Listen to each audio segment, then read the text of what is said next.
The fight for the #1 spot of the 10 greatest women of the Open era wasn't even close. This champion of champions has battled racial adversity and an army of naysayers to become not only the greatest woman tennis player of all time, but one of the greatest athletes of any gender in any sport. She is Serena Williams. Serena on her day, on her best day, would have beaten them all. Could have given her a 2x4, a plank of wood. It was so difficult to compete against someone who has that kind of will to win. Stand up stronger. Her presence on the court alone is sometimes overwhelming.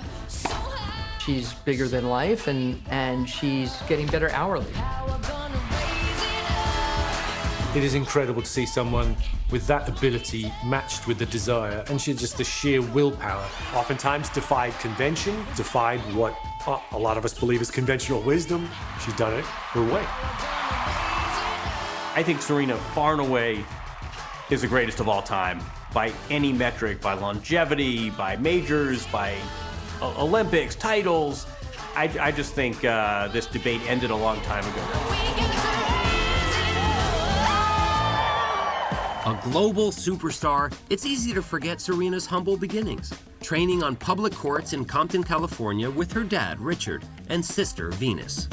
Well, first of all, this conversation started about Venus. She was older, and we thought that she would break through first, and there was sort of this assumption that she would be the bigger star because she was a little older. And even Richard Williams said, "You should see my younger daughter. She's even better and meaner," he said. It's something like a pet bulldog.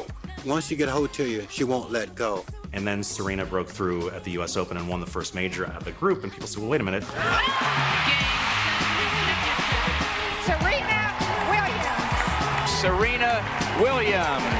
Game, 7-match, Serena Williams. We're calling it the Serena Slam. Our champion, Serena Williams. I'm really emotional right now. I'm really, really, really happy.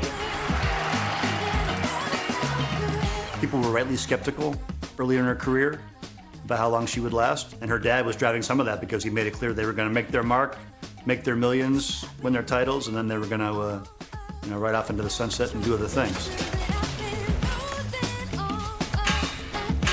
The irony is Serena had a few years that were down years, sometimes caused by injury, sometimes caused by wavering motivation. But she ended up getting those years on the back end. Starting in 2012, really picked things up, rededicated herself, and just won one major after another after recovering from some significant health scares. What a huge moment in Serena's career, just to be able to take the court again, and you can see her overcome by emotion. She's dealt with every single generation with a couple of changes along the way. I think there are players who can beat her on a day, but on a regular basis, even at 36, 37, Serena is still the one. For the last 2 decades, women's tennis has largely been the Serena show, and she has the trophy case to prove it. What she's done on a tennis court, speaks for itself. The 23 major singles titles, what she's done with her sister in terms of doubles titles, and she dominates the sport unlike anyone. Through sheer talent and an unrelenting will to win, Serena has pushed through racial and gender boundaries to become an incredible success story. Along the way, she has earned a place in the hearts of both tennis fans and non-fans alike. There are very few athletes in each sport who are considered crossover stars. Serena is easily one of those people. She goes into the pantheon of greats alongside Michael Jordan, Wayne Gretzky. I don't think of her as much as just the greatest female tennis player. I think of her in the terms of greatest athlete of all time. So then, is Serena the greatest of all time? Show over, roll credits? Not so fast. From a numerical standpoint, she's stuck on 23 right now, and Margaret Court's at 24. Margaret Court may have won 24 majors, but remember, that's when the Australian Open field was, 11 kangaroos and a few emus.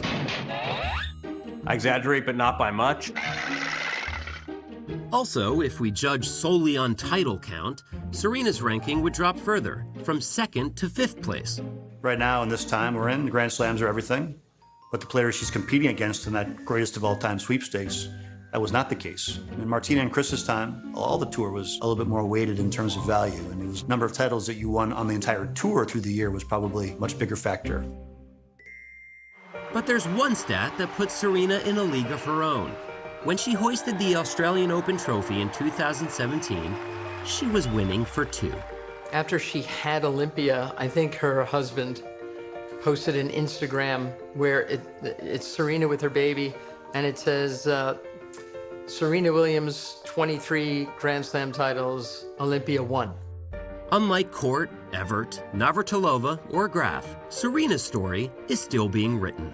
I mean, after being gone for 16 months, she shows back up in women's tennis and lands like an asteroid. She set the bar really high for everyone, and that's something to aim for. She's still hungry. She wants to continue, try to win more Grand Slams, make the record, and try to be the best, in the whole history. And so I'm excited to see what exactly she can do. I mean, she was very honest about the fact that it's not about 24, it's about maybe 25, 26, 27. And I believe that anything Serena Williams sets her mind to, she can accomplish. I absolutely am convinced she's gonna win a lot more. I mean, I'd be very, very surprised if her major titles end at 23. I think she could, if she feels like it. If she wants to win 4 more, I see it happening.